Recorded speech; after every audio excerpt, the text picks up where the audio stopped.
Hey, howdy guys, this is Dave and welcome back to Bubble Toast. We will be reading Mickey Moonbeam by Mike Brownlow. Copyrights 2006, and we're about to blast off, so here we go. There is a little moon far out in space, where rockets fly among the twinkling stars. This is where Mickey Moonbeam lives, with all his family and friends. Today was a special moon day. Mickey's pen pal Quiggle was coming to visit for the first time. Quiggle lived on a planet far away, and the two friends had never met. But just as Mickey was finishing his breakfast, he heard a loud noise coming from his interstellar video phone. A distress call. Someone was in trouble. Help!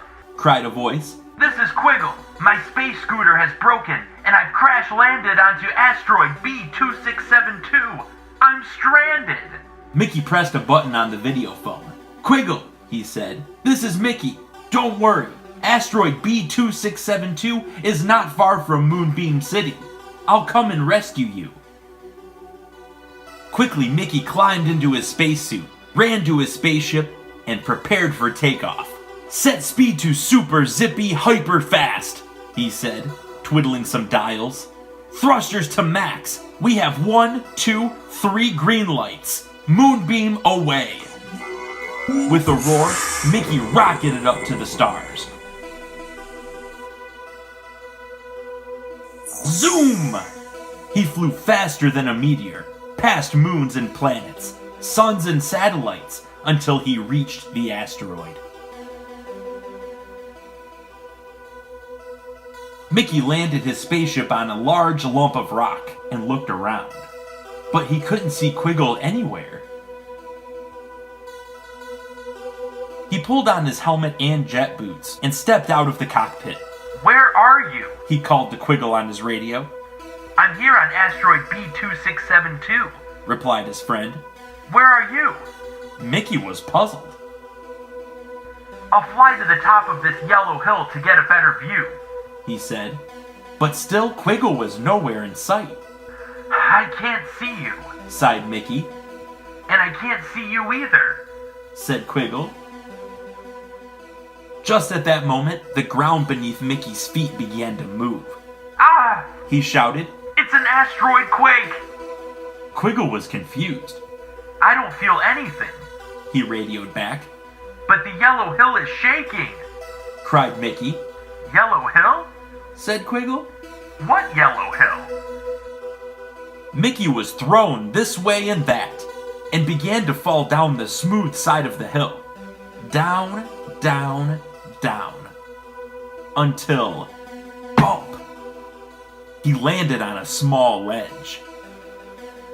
Nervously, he peered over the edge. Great galloping galaxies! He gasped. Are you all right? Called Quiggle anxiously. Yes, said Mickey. But guess what? I can see a huge eye, and a giant nose, and enormous ears, and a gigantic upside-down face. And Quiggle, the gigantic face looks just like you. Quiggle was worried. I don't understand, he cried. Where are you? Look on the visor of your helmet, said Mickey. Quiggle looked and saw something small waving at him. Oh! He gasped. It's a teeny-weeny little spaceman. But Mickey, the little spaceman looks just like you. It is me, said Mickey. Then they both understood. The big yellow hill was Quiggle's helmet. I didn't know when we spoke on the video phone that you were so small, he said. It's not me who's small, it's you who's big, laughed Mickey. If you think I'm big, said Quiggle, you should see my parents. Where I come from, I'm tiny. But their smiles turned to frowns when they looked at Quiggle's space scooter. Only one of his engines was working. The other was too broken to fix. And I can't give you a ride home in my spaceship, because you're too big to fit. Quiggle's bottom lip began to quiver. But if we can't fix my engine, And I can't fit in your spaceship. He began sniffling. I might be trapped on this asteroid forever. I'll never see my mom and dad again. Mickey thought loud and hard. Suddenly he said, I have an idea. and he began to crawl into the cramped, narrow spaces in the middle of the broken engine. Be careful, said Quiggle nervously. It looks dangerous in there. Not far now. Mickey called back. I can just about squeeze through. I'm lucky I'm so small. A couple of moon minutes later, Mickey reappeared carrying a bundle of wires. Now, can you move my spaceship over here to your scooter?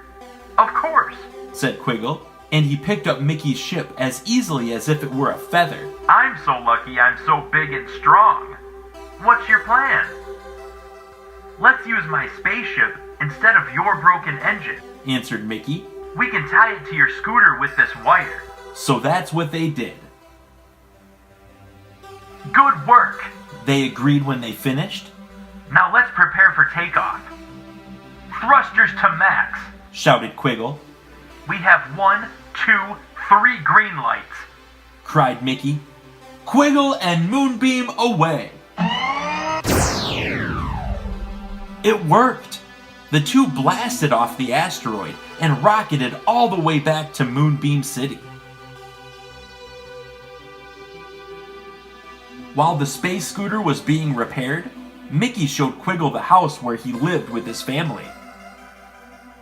The next time you come to visit us, smiled Mickey, we'll have to make the door bigger. The end. Okay everyone, until next time, whether you're going to bed with the moon or waking up with the sun, always make sure you have a good one. Bye!